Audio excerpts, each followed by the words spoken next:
Okay, so you've written your vows, you know what you're going to say, or your celebrant has written them for you, but then it's coming closer and closer to the day, and you're starting to wonder, how am I going to remember them? Like, on top of the nerves for most people of speaking in public, are you going to have to remember these vows? You could, but no, you don't have to. I wanted to ease your mind by letting you know that there are other options.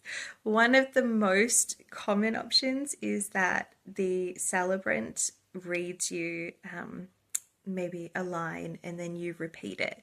So usually the celebrant would say, if there was a microphone, they wouldn't be holding the microphone in front of them. They'd just be sort of like whispering it to you. Um, and the whole audience can't hear, but you can. And so they might say, I promise to cherish you. So I shouldn't make fun of these deep vows. I promise to cherish you. And then you repeat that into the microphone that the celebrant is holding for you to your mouth. So you can repeat it line for line like that. Or you could have cue cards. So you could have it written down or like on nice paper, like a letter.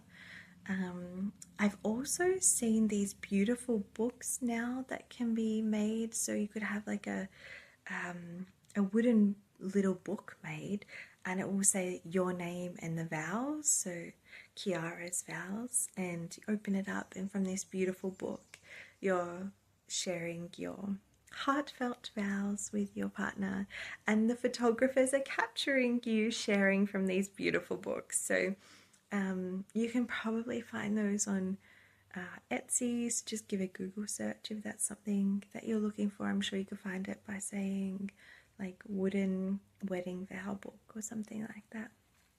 So you don't have to remember your vows.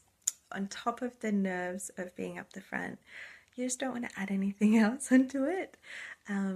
But if you really wanted to memorize your vows, you could, and you could ensure that the celebrant has a copy so that in case anything happens and on the day you miss a line or something, then, well, hopefully you don't just miss a line. That would be tricky. Should have to like interrupt you, but say you stumble and you're not sure what to say next, then the celebrant could just whisper it to you. That would be a good way to have some reassurance if you did find it super meaningful to remember your vows and be able to recite them without being prompted on the day. So I hope that helps ease your nerves and to know that there are options and you don't have to remember on the day. You can be prompted, you can read, and it can still be just as meaningful.